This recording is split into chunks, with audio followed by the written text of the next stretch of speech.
Luzon, Visayas, Mindanao, saan man sulok na mundo, ang taong nagmamahal sa bayan, nagmamahal sa bawat Pilipino.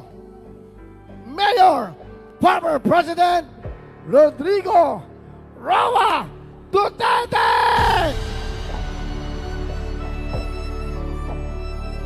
Lights please, lights.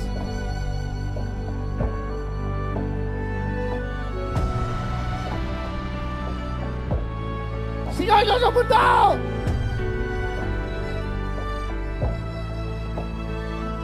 Ang nagmalasakit, nagmahal.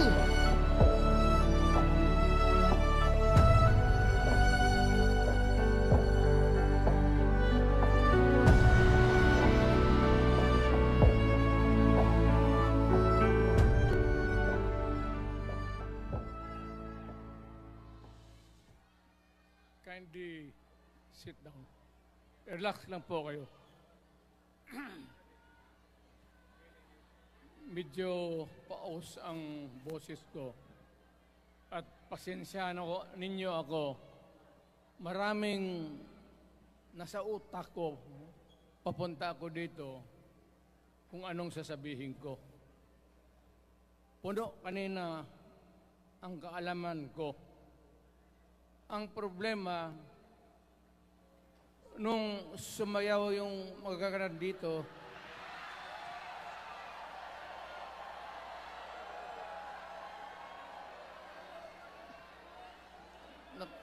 nakalimutan ko. Matanda na rin kasi ako. Ano ito? Meeting de avance? Alam mo, nung unang panahon,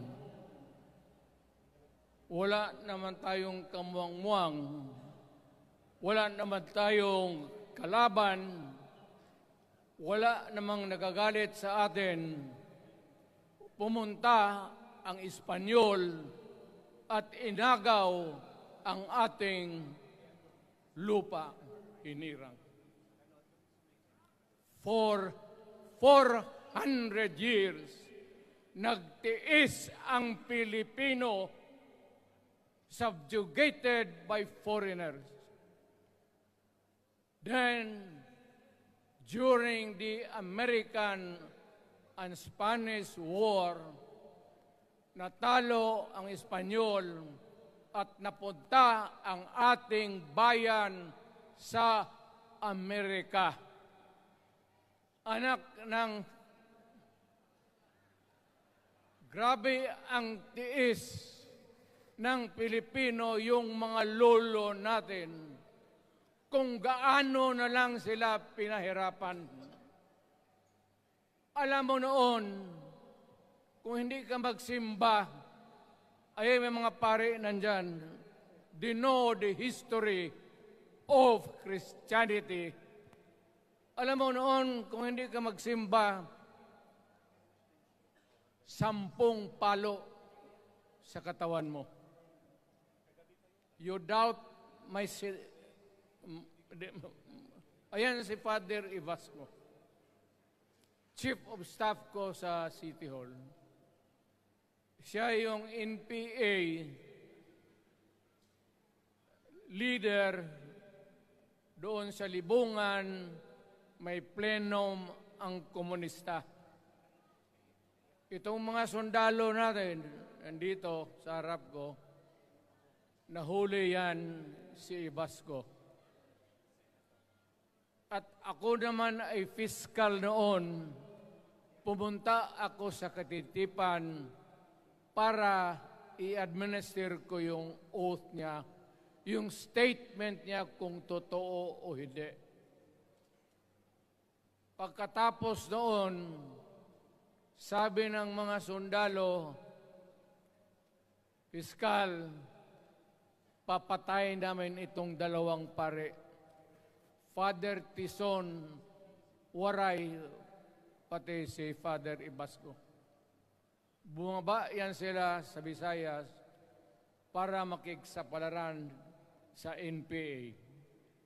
Sabi ko, wag, kasi pare yan. Puta, alam mo, ang Diyos nandyan eh. Kung ito lang naman yan ang prinsipyo, ideolohiya,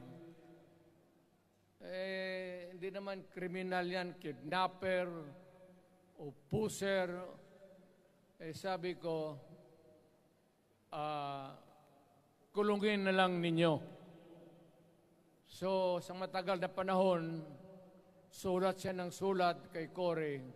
Eventually, na-release yan sila lahat, pati na ang asawa nila Quintanar, yung mga komunista, mga Esparo, nanggaling dito at naging uso sa buong Pilipinas, yung pagpatay.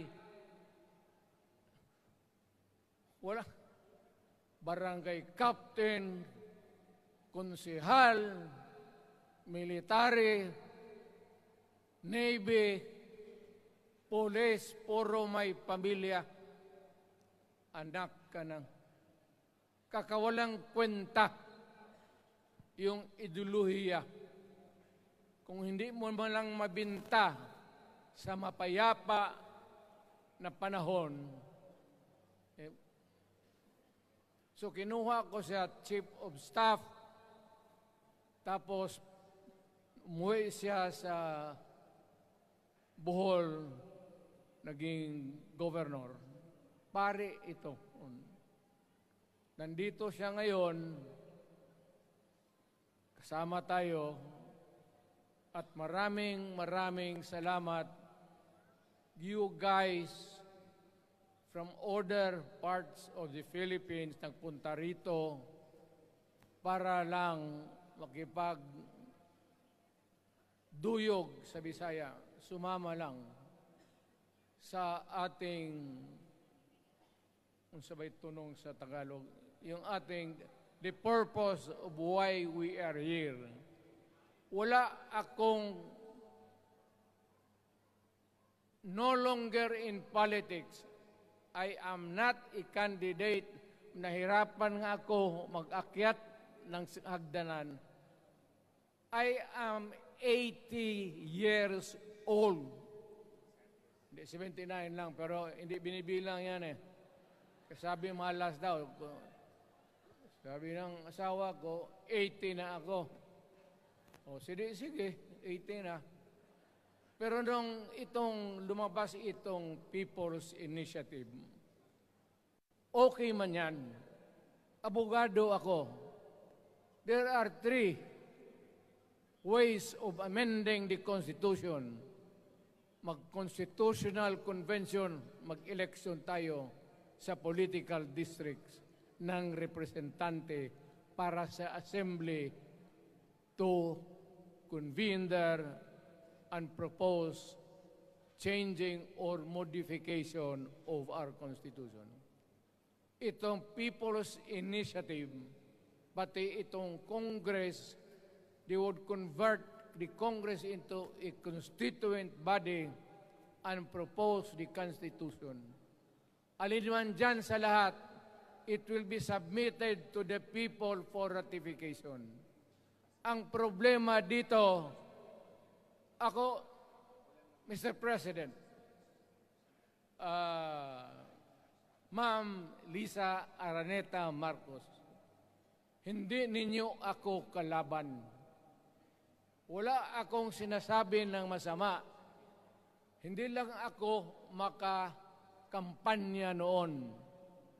Alam mo, iniiwasan ko ito. Itong panahon na ito talaga ang iniwasan ko kasi mapipilitan ako ngayon magsalita laban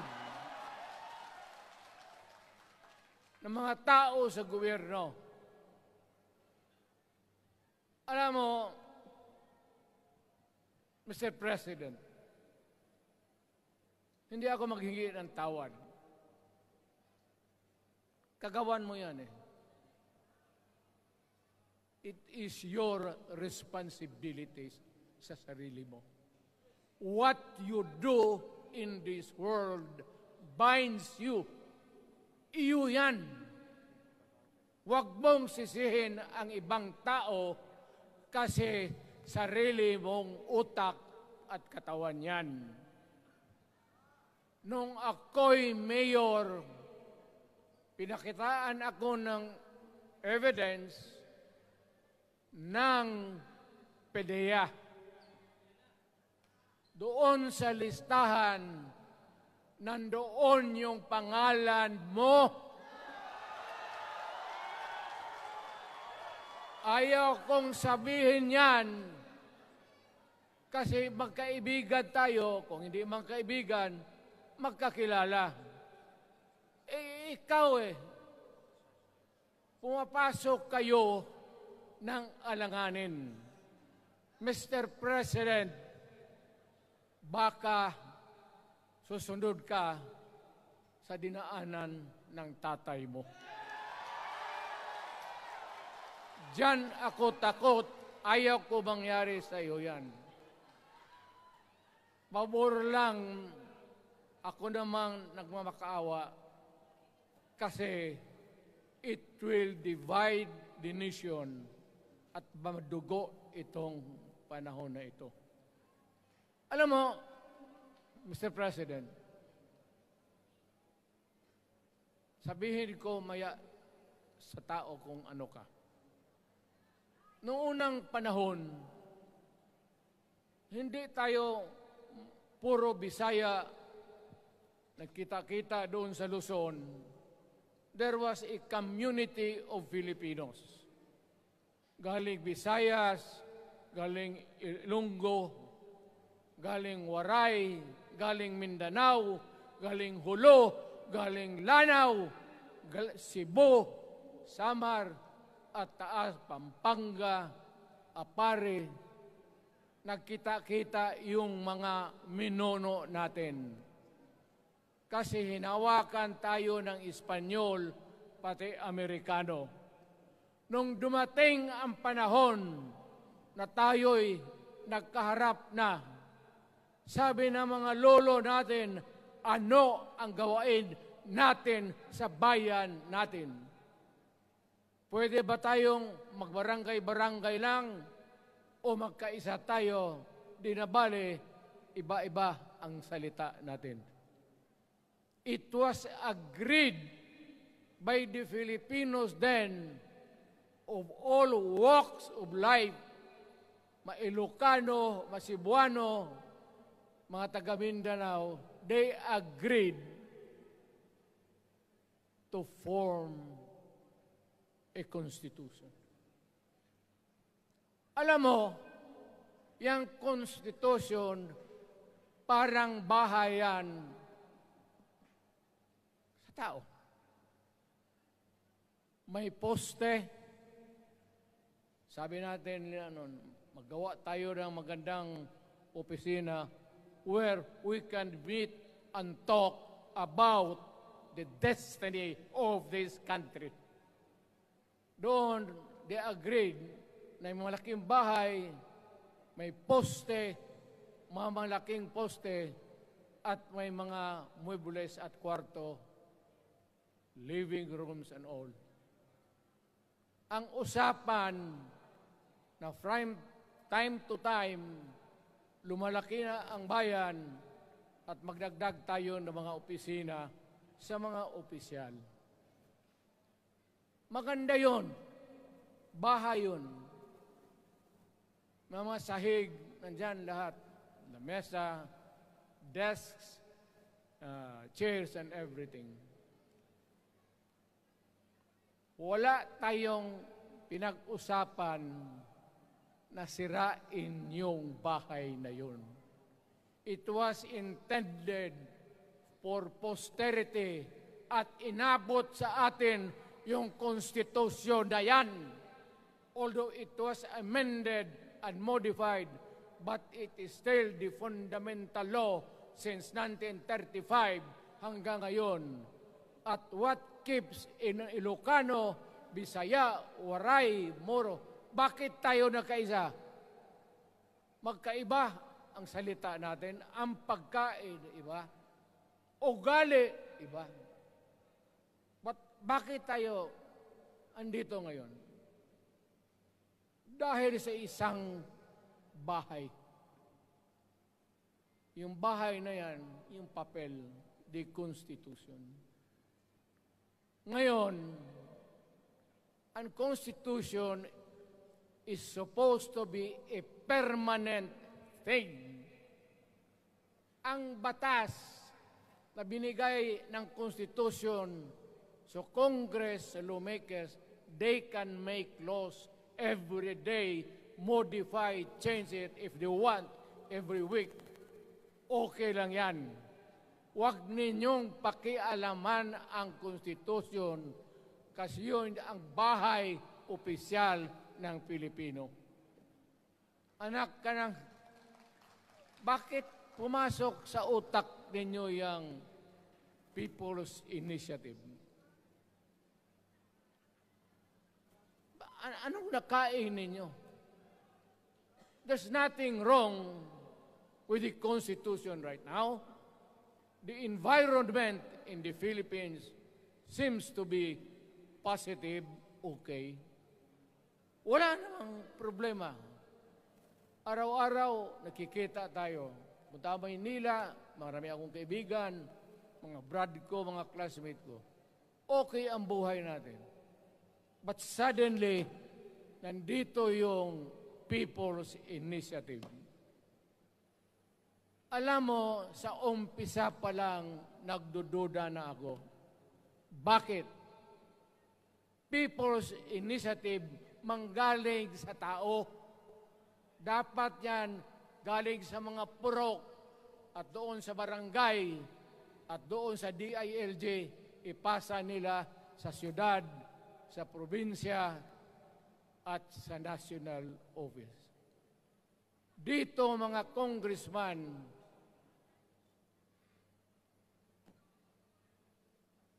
alam ninyo, kung magkaletse-letse ang buhay na ito, sabihin ko sa military, sirahan ninyo yung Congress. Magastos, nagbabayad tayo, nag-usek-usek sa kwarta. Sige pamayad para People's Initiative. So, what is the motivation? Galing ba sa puso ng tao yung pinipirma niya? Hindi yung pirma yung petition para ito, kaming nagsipirma dito, pumayag na merong pagkaiba ngayon sa Constitution. Pirma lang, pati pera. Anong klase yung putang inang yun? Ganon na lang ang tingin ninyo sa Pilipino. Pagka ganon, maghiwalay-hiwalay na tayo. Kayong taga Luzon, pumunta na yan sa Mindanao, mag-declare na lang tayo ng independence separate. Bakit? Binababoy ninyo ang bayan natin. Ako naging presidente. Ako naging mayor. Ako naging congressman. Ang sinasabi ko sa inyo, putang ina.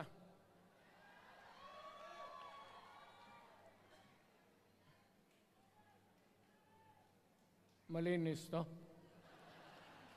Baka ihi mo ito ha.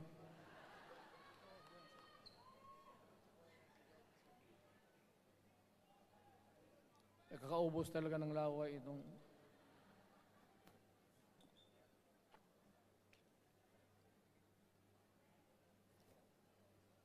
What do you expect? The national government, particularly ang Malacanang, anong gusto ninyong response? Niwala kayong mga seminar na ganon. You never educated the Filipino people. You want the Filipino to remain ignorant para you can do what you want with the country. Yan ang totoo. Kasi ginagago ninyo para walang alam ang taong bayan. Well, kaming nakapag-aral at may alam kundi, hindi katanggap-tanggap yung ginagawa ninyo. Sa umpisa pa lang, binibili na ninyo yung signature ng Pilipino. Yun ba ang People's Initiative? You know, national, provincial, city, munisipyo, then the barangay. Yan ang echelons ng power sa gobyerno. Hindi naman ninyo gigamit ang barangay at binigyan mo ng 20 milyones isa't isa sa kanilang mga congressman. At binibili ang Pilipino. Alam ninyo kung ano yan? Kaluluwa ang ninyo ang binibili ng taong bayan. Hindi ako mapayag ng ganon. Nakapag-aral ako, hindi naman ako ignorante. Bakit ka mag-people's change? Ang problema ninyo, ganito. Hindi pa, pauna. Ang malas ng Pilipinas, every president, almost all, pag naupo na dyan sa Malacanang, walang ginagawa kung mag-isip ang mga putang ina kung paano pahabain ang termino nila. That's the problem. Bakit ganon kayo? Ang demokrasya may eleksyon. Para naman, tignan ninyo, Presidente Osmeña Bisaya. Ang napaalaala ko pa, Garcia Bisaya. Then Magsaysay Ilocano. Then si Quirino Ilocano. Ganon dapat. Ang election is a cleansing process. Gumagalaw yan, huwag mong pigilan. Ngayon, kung ikaw nandyan, naupo ka, you stop the process of governance, hintuin mo, kasi pahabain mo ang termino, gusto mo. Sabi ko nga sa iyo, Mr. President, kaibigan kita, Bingbong. Pag pinilit mo ito, lalabas ka ng Malacanang kagaya noong panahon na pinalayas kayo.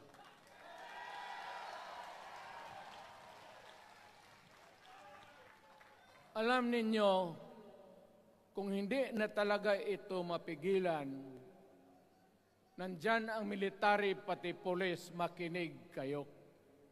Pag-aralan ninyo kung ano yung pinapakain nila sa taong bayan. At pagka nakita ninyo kung ano ang mali, you correct it. Nasa inyong kamay na yan. Ganito yung plano. Presidential, tapos parliament. Ang presidential, lahat kayo, ako, ikaw, lahat, hanggang doon, nagboboto, direct vote to elect a president. Itong parliament, prime minister lang ang magboto, yung mga assembly who are the congressmen now. Putang ina ninyo, wala akong tiwala sa inyo. Wala kayong prinsipyo, bukang pera kayo lahat. Yan ang totoo. Kaya gusto ko, pag nagka-letse-letse nga, pumasok ang military, palitan ninyo lahat. Arestuhin ninyo kasi nagsasayang ng pera at yung ginagastos nila is a fraud, swindling ang ginawa nila. You must account for the wasted money, for the money that you bought the signature of a Filipino. Bribery.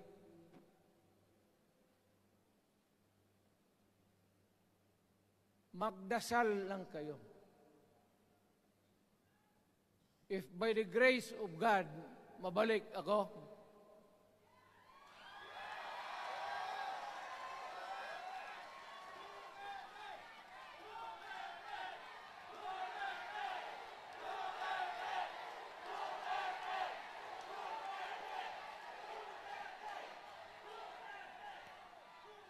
milagro lang naman yan, hindi ba yan totoo? Utang ina kung mabalik ako, arestuhin ko kayo lahat for the swindling of the Filipino people. You committed fraud. Pinagsayangan ninyo ang pera namin. People's Initiative does not involve buying the vote or the signature of the Filipino. Talagang mga wala kayong prinsipyo, mga putang ina ninyo. Yun naman, baski ano ka, diyan katagal ako, yan o. Yung sa likod ko, umupo ako diyan. Vice Mayor ako. Diyan, Mayor ako, pinakamatagal. Naging congressman ako. Presidente. Kayo, nagpasok sa Congress, eleksyon, nanalo, SECO. So parang ganito, yung mga, para sa mga balaga, pati lalaki. Pasok niyan, SECO. Paglabas niyan, pagkatapos, Rolex na. Pumunta ng Malacanang, nakatamaraw, paglabas niyan, nagka-Mercedes-Benz. Busog kayo lahat. Tingnan ninyo yung mga bahay noon ng mga congressman at tingnan ninyo ngayon kung ano kayaman sila, lalo na yung mga bahay nila sa Maynila.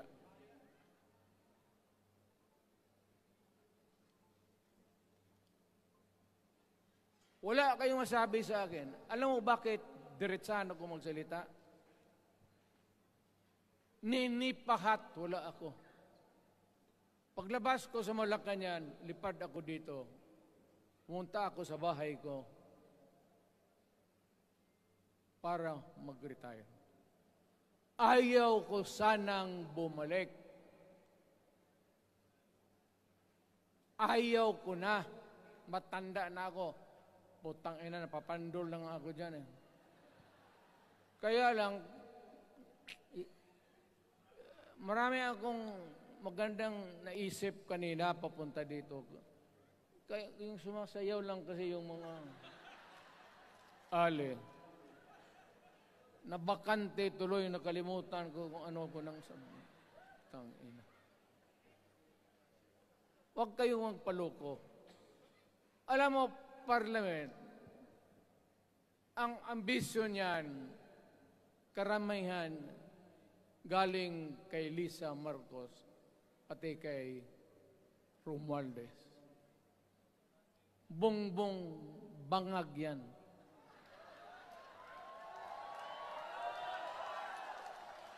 That's why sinasabi ko na sa inyo ngayon, si Bongbong Marcos bangag noon, ngayong presidente na, bangag natin ang presidente.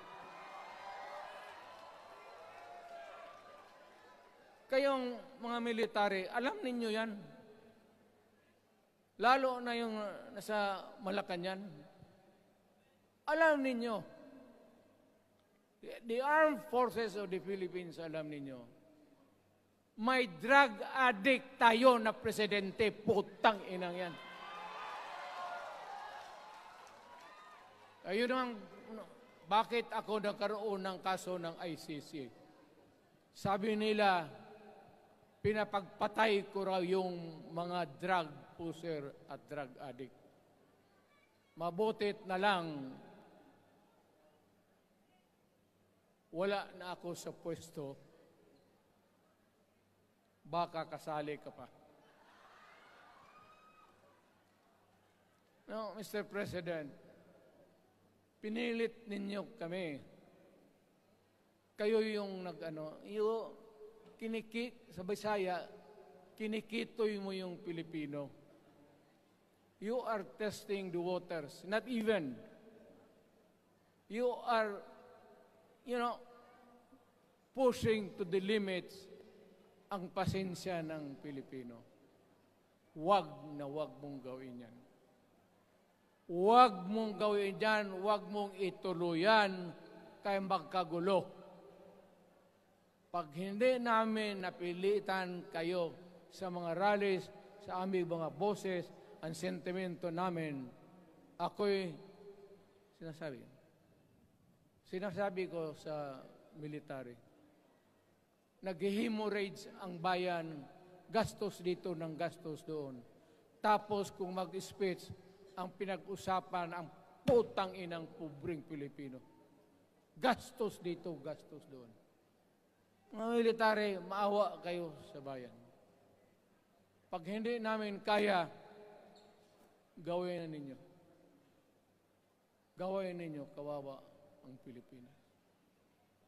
Alam mo, Presidente, tapos mag-parliament, tumatakbo ng assemblyman o congressman niya si Sandro, tapos ipasok nila sa assembly, gawain nilang prime minister. Yan nga ang sakit ng Pilipino. You want to perpetuate yourself in power at the expense ng buhay ng bayan. Mabuti sana kung bright kayo. Kung drug addict ka lang naman at may asawa kang hungry for power, tapos may isa itong taga Leyte, gusto siyang mag-prime minister at gawin niya itong bongbong, diyan ka lang, ako ang bahala. Ceremonial president ka na lang. Ako na ang magpatakbo ng bayan sa parliament. Yan ang plano nila. Yan ang hindi talaga matanggap natin. Kalukuhan niyang putang ina. Huwag kayong, alam mo, bakit ako makipag-away ng presidente? Marami siyang sundalo. Kaya natin, kayong pumalag,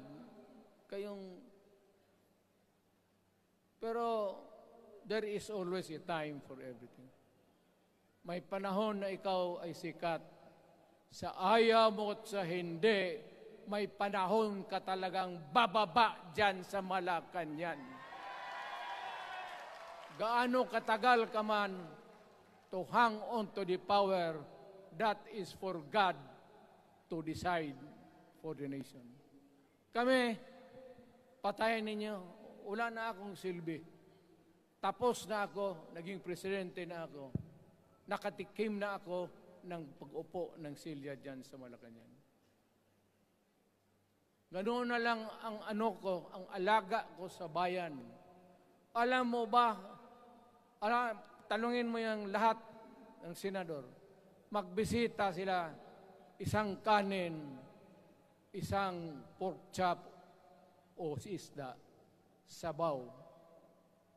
Noong panahon ko, sabi ko, yan lang ang mapakain ko sa inyo.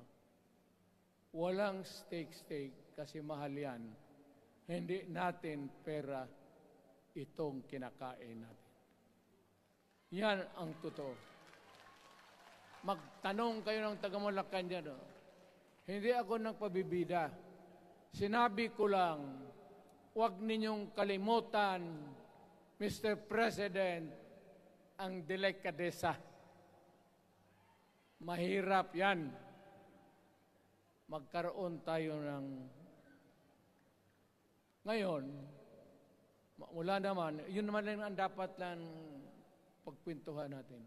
Huwag kayong pumayag dyan. binabastos kayo. Anong bakit? Bakit nadalhin tayo sa parliament? Anak ka na. So pag doon, kontrolado na nila, pati yung anak na assured na maging, yan nga ang mahirap eh. Lahat na maging presidente, ang pamilya nila, walang inisip kung hindi paano titira dyan hanggang sa matapos ang panahon. May I remind you, itong election, papalit-palit ito. Para sa lahat, mayroong Ilocano, may Bicolano, may Bisaya. Hindi mo pwedeng suluhin yan. The election is a cleansing process. It does not,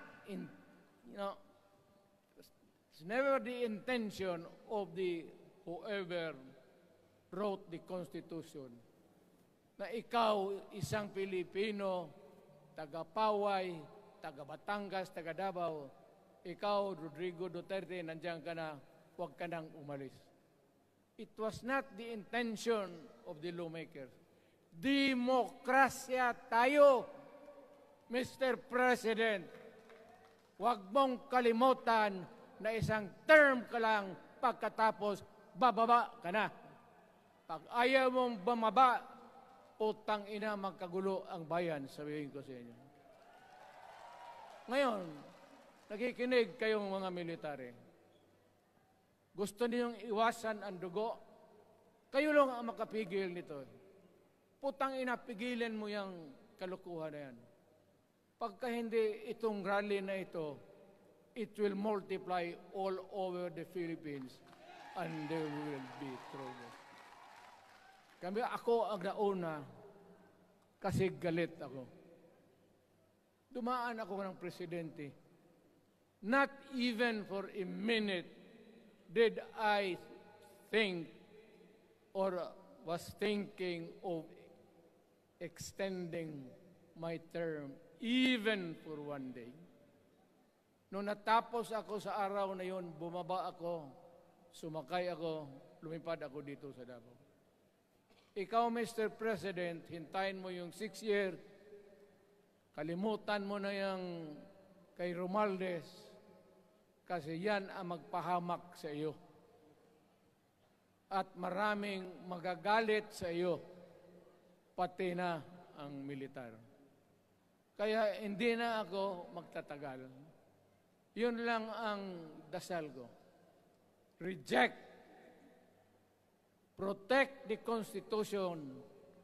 I am calling now the armed forces and the PNP. Protect the Constitution. Trabaho ninyo yan. Huwag ninyong kalimutan. Kami, inyong dapat, you should worry about the nation.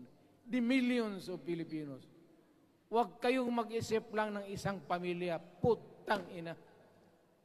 Ilagay ninyo sa utak ninyo yan. Bahala kayo. Balang araw, magsisihan. Pero kasi umuulan naman, hindi ulan.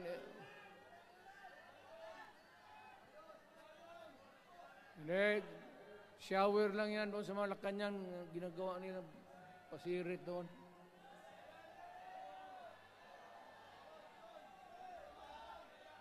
Wala naman rin akong masabi. Kasi hindi man ito eleksyon. Nakafocus lang ako sa People's Initiative and the way that they are handling the process of the People's Initiative. Ang nangyayari ngayon, hindi yan People's Initiative, kung hindi buying the people for their signatures. Pag-umpisa pa lang, bayaran na. At maniwala ka ng konstitusyon, lalabas yan maganda. Kung pira-pirahin lang tayo. Balang araw, wala na ako sa buhay. Maybe 10 years, 5 years from now. You might want to change some provision. Yung sabi nila, the usual excuse is economic provisions lang ang aming pakialaman. Putang ina, huwag kayong maniwala dyan sa mga yawa na yan. Puro kasing sinungaling ang mga ulol. Alam mo, pag nagtawag ka ng Constitutional Convention through People's Initiative or when you open the Constitution, hindi mo pwedeng limitahan ang powers na yan. It's unlimited. Kung ano ang gawain nila at kung ano ang utos ng may pera, kung bayaran sila, ipagbili talaga tayo. Ipauhanin na lang ako, naghingi ako ng may mga congressman dito. Ito yung matitino. Nandito si Congressman Alvarez. Pumunta talaga siya. Hindi mo kasi niya ako hinayaya. Kapupunta sana ako ng Tagum. Para lang Ako galit talaga. Bakit po putang ina? Siga. Bakit? Bisaya pa makumutan ko na imong naong. Magharap ka sa akin, ganoon ko yung mukha mo. Bakit? Bakit bigyan mong problema ang Pilipino? Ano ang kasalanan ng Pilipino at gumagastos kayo, binibili milyon ng milyon, kayong mga congressman, putang ina, istapa yan. Swindling yan. Kaya sabi ko, by stroke of faith, nabalik ako dyan sa Malacanang. Kayong lahat, kagaya ng Marcelo, ng tatay mo, Bongbong, kayong lahat, congressman, nandoon kayo sa Krami. Ipasok kayo ng 2 taon para leksyon ninyo. Hindi ka maleksyon ng kalukuhan ninyo. Wala. Hindi pa nga naayos ang kati. Ano bang, what's wrong with the Constitution? Tell me. Kung hindi yung inyong ambisyon. The real purpose itong constitutional changes sa People's Initiative is really to perpetuate those who are in power. Yan na lang ang ganyan ninyo. Marami akong sabihin, maybe kung patayin nila ako, putukin yung eroplano, wala na tayong magawa. Ngayon, kung sino, alam mo na kung sino, yung sa Malacanang, yun ang arestuhin ninyo. Sila nag-umpisa ng kaguluhan ito. Ladies and gentlemen, I am very thankful na nandito kayo, mga Tagalog, Bisaya, at taga-Maynila. And I hope that we will continue to love our country. Magbigay sila na pera, tanggapin ninyo, pera ninyo yan. Hindi ba ninyo na sa isip ninyo, bigyan kayo ng 1,000, 100, tanggapin mo, pera ninyo yan. Pati yung sa bulsa nila, kinakain nila, at pinagbili ng bahay kung saan-saan, pera ninyo. So, make sure na bago kayo lumabas lang naman sa mundong ito, may panahon lahat, mamatay tayo. Mag-iwan kayo ng isang prinsipyo. Sabi ninyo sa mga anak ninyo, tinanggap ko yung pera kasi pera natin ito, ibili natin pagkain. Pero yung prinsipyo natin, huwag natin ipagbili. Yan ang iiwan mo sa mundong ito para sa mga anak ninyo. At yan ang dadalhin mo sa langit. Pagka sinabi ni San Pedro, anong nagawa mo? May ginawa ako para sa bayan. Tapos magsabi si San Pedro, ano pa? Yung mga ibang bagay na ginawa mo, mga kasalanan, mga kabit, ganon. Sabihin mo kay San Pedro, nandito ako sa langit para makipag-isa sa Diyos. Pag hindi ka tumahimik, yung manok mo, hawakan ko, ilambos ko yan sa ulo mo. Putang ina ka. Buksan mo yung puwertahan at papasok tayo. Magkita-kita tayo sa langit. Lahat kayong hindi nabili. Sigurado ako, langit kayo. Kaya basing anong kasalanan ninyo, okay na yan. May guarantee na kayo yung passes. Mahalaga yan as a matter of principle. Prinsipyo sa tao. Maraming salamat po.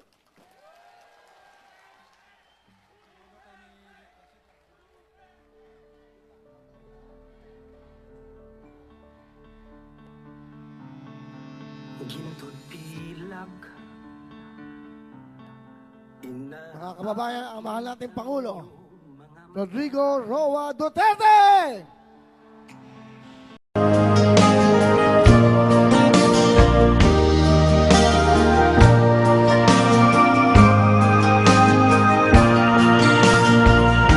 Ang buhay kong minsan ay walang direksyon.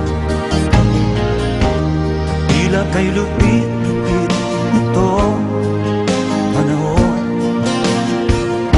Huwag kang mawawalan ng pag-asa. Kailanman ay di nag-iisa.